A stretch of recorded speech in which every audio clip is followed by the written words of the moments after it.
Bertemu kembali. Baik saudara, jumlah penduduk terjejas banjir di Sabah kembali meningkat dan laporannya kita bersama Adrian Soidi di RTM Kota Kinabalu. Adrian, silakan.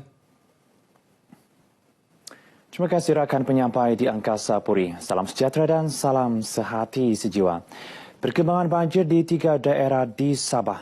Mangsa banjir di 7 pusat pemindahan setakat pukul 6 petang semalam meningkat kepada 616 orang daripada 192 keluarga.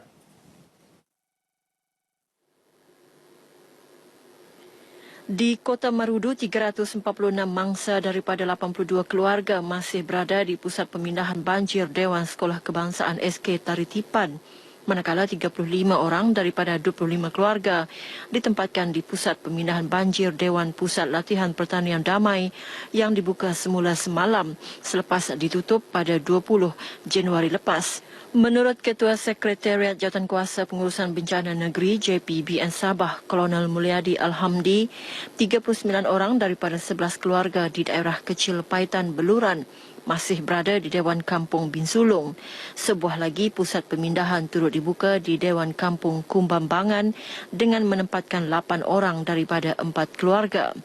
Di daerah Pitas, 35 orang daripada 7 keluarga ditempatkan di Dewan SK Salim Podon, manakala 59 orang daripada 18 keluarga lagi berada di pusat pemindahan Dewan SK Rukom. Turut dibuka di Dewan SK Pekan Pitas 2 iaitu 94 orang daripada 45 keluarga. Paras air Sungai Bongon dan Sungai Bandau di Kota Marudu masih kekal pada 7.42 meter dan 6.90 meter iaitu pada paras Amaran. Manakala bacaan di Sungai Kebatasan dan Sungai Bengkoka di Pitas masing-masing mencatatkan 6.53 meter dan 4.30 meter iaitu pada paras bahaya. Sementara itu, Jawatankuasa Bencana Alam Daerah Kecil Pitas akan terus memastikan tahap keselamatan dan kebajikan penduduk terjejas banjir dijaga. Timbalan Pengurusi Bencana Alam Daerah Kecil Pitas, Firuz Izzwaldin Beniti Muhammad Zul berkata pihaknya bersama beberapa agensi terlibat terus menjejaki penduduk terjejas banjir termasuk menghantar makanan dan barangan keperluan lain kepada penduduk yang terperangkap. Usaha pemindahan itu kita telah usahakan mereka berpindah ke kawasan-kawasan yang telah digadgetkan. Menasihatkan mereka untuk berpindah jugalah ke kawasan yang telah kita daftarkan sebagai kawasan yang selamat untuk mereka boleh dibagi kemudahan-kemudahan lainlah. Beliau ditemui pemberita RTM ketika melakukan tinjauan di pusat pemindahan banjir di Dewan Seri Perdana SK Pekan Pitas 2. Mengulas reaksi penduduk agar sebuah pusat pemindahan khas diwujudkan di kawasan berisiko banjir, Firuz berkata kemudahan sedia ada yang bersesuaian seperti dewan dan sekolah digunakan. Jelasnya pusat khas tersebut memerlukan kos yang tinggi selain perbincangan dan kajian terperinci. Sementara itu, tinjauan kru berita RTM mendapati salah seorang penduduk kampung Mansang Mantarak bersama adiknya mengambil inisiatif menggunakan bot milik mereka untuk memindahkan keluarga dan penduduk kampung. Tolong-menolong lah gitu. Ya. Habis itulah udah yang kemarin tunaikan banyak yang terperangkap. Terpaksa kami berusaha lah. Banjir turut memusnahkan hasil tanaman penduduk setempat. Tahap siap siaga penduduk dan kerjasama semua pihak terlibat dalam menghadapi situasi banjir mampu mengurangkan impak negatif akibat bencana itu, termasuk kehilangan nyawa. Penolong Pegawai Daerah Pentadbiran yang juga Timbalan Pengurusi Bencana Daerah Kota Marudu, Mat Lunat Aguk yakin tahap sedia dan kerjasama tersebut memudahkan kerja-kerja memindah dan menyelamat serta bantuan kebajikan disalurkan secara sistematik dan menyeluruh. Kerjasama itu yang sangat erat telah berjaya mengatasi bencana banjir yang dihadapi oleh penduduk-penduduk kampung yang terlibat. Dan kita mengharapkan supaya kerjasama itu terus mantap. Beliau berkata demikian kepada pemberita RTM di Kota Marudu.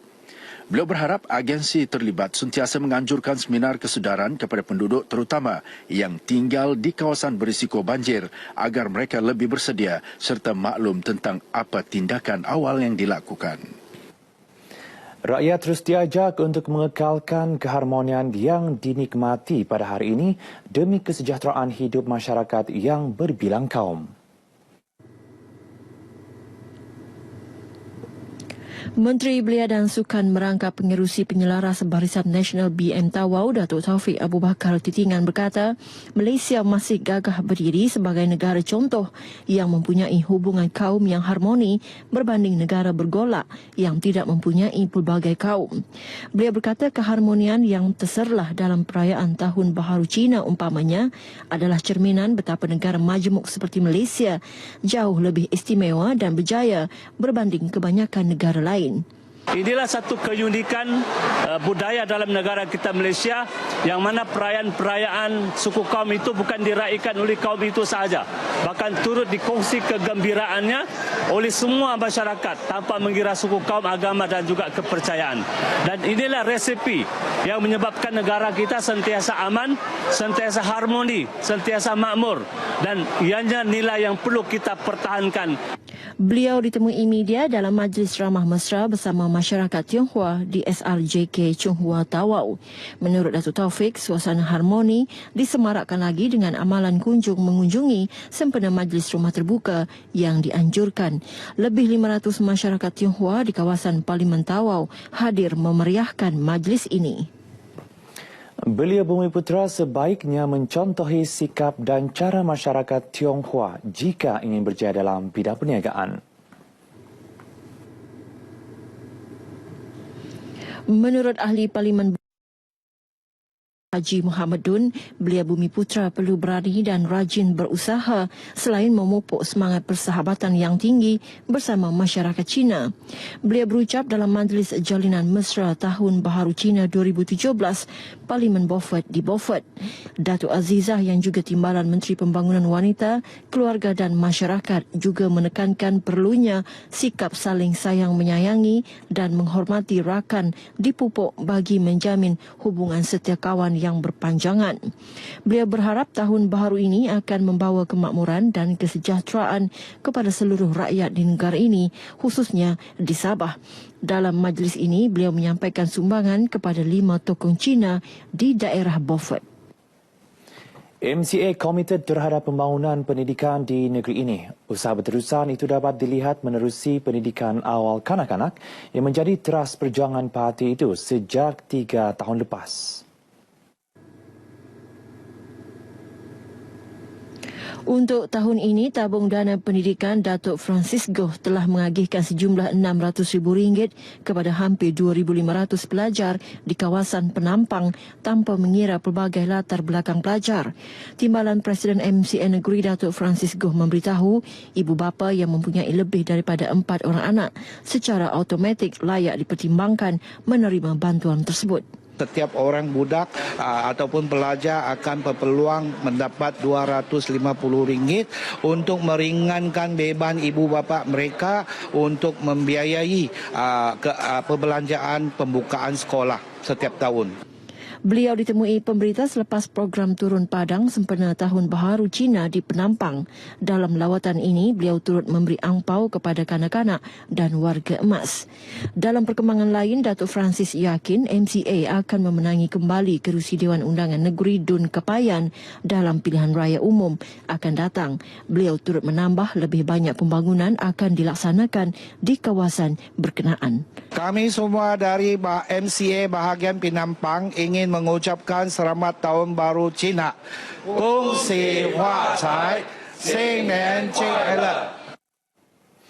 Angkatan Belia Islam Malaysia ABIM tetap dengan pendiriannya menyatakan solidariti bersama-sama dengan 57 negara anggota Pertubuhan Kerjasama Islam OIC mengenai isu kemanusiaan melibatkan masyarakat Islam Rohingya di Myanmar.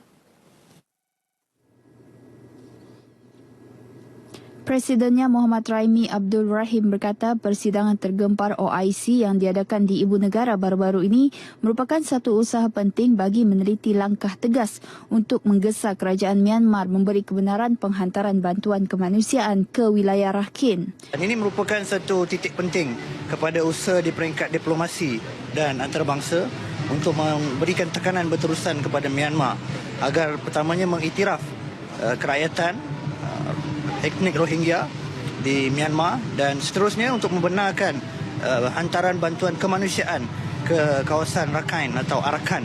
Beliau ditemui media selepas program bicara isu kemanusiaan Rohingya dan Syria, anjuran ABIM Cawangan Sabah di lintasan Diasoka, Kota Kinabalu. Sabah lokasi pertama penganjuran program ini selepas mesyuarat khas Menteri-Menteri Luar OIC yang diadakan di Ibu Negara baru-baru ini. Program diadakan di 4 daerah iaitu Tawau, Sempurna, Sandakan dan Kota Kinabalu dalam tempoh seminggu. Itu antara lain bertujuan membincangkan mengenai isu semasa mengenai penderitaan umat Islam Rohingya di Myanmar.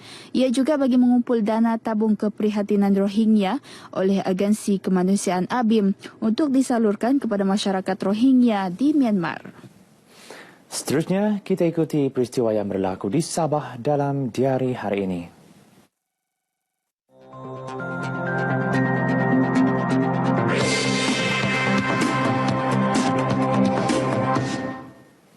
Pada pukul 8.30 pagi akan diadakan Majlis Perasmian dan Mesyuarat Agung Tahunan ke-34 Puspanita Cawangan Sabah 2017 di Kota Kinabalu.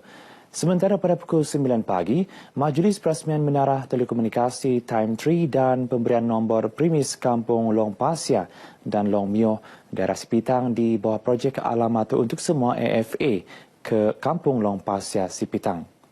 Akhir sekali juga pada pukul 9 pagi, penyerahan projek bekalan air bersih untuk komuniti Kampung Ruminda ke Tamparuli dengan menggunakan teknologi membran Pahlawan Tuah 2000. Paparan itu mengakhiri bahan berita dari Sabah hari ini. Kembali kepada rakan penyampai di Angkasa Puri. Silakan.